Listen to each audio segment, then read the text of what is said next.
What's up guys? Welcome back to our YouTube channel. It's me again, God's Princess, Chema Bando. For today's video guys, itutur ko po pala kayo sa aming church. Ito pala yung labas ng church namin. Yan. Very simple lang siya pero maganda po siya. And I pray soon mag-provide si Lord ng needs ng church namin para po magiging bato na po ang among church para maging maganda na yung church. Yan. Let's go guys! Pasok na tayo sa aming church.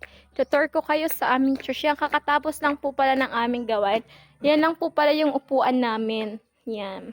Hindi naman mahalaga kung sobrang ganda ng church mo, pero kay kung ang sulod man sa heart mo, dili man sa kay Lord nakafocus.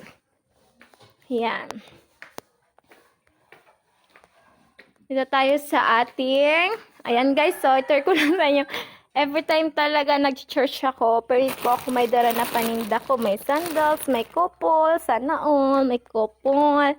Ayan po yung aming para altar. Yan. May mabuti lang may speaker kami kasi minsan kung burn out, may gapusan speaker.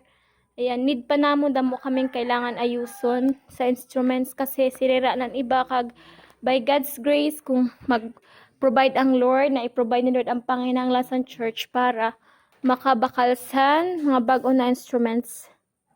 And I'm praying talaga kay Lord na magkaigot talaga kami sa kompleto sa music team, sa mga youth, kahit kananayan, basta willing na magpagamit kay Lord kag ang church na ginapag-pray ko na ang music o ang mga instruments na ma-arrange santadong kag maiga po sa musician ang bawat instrument, sa bass, sa guitar, sa drums.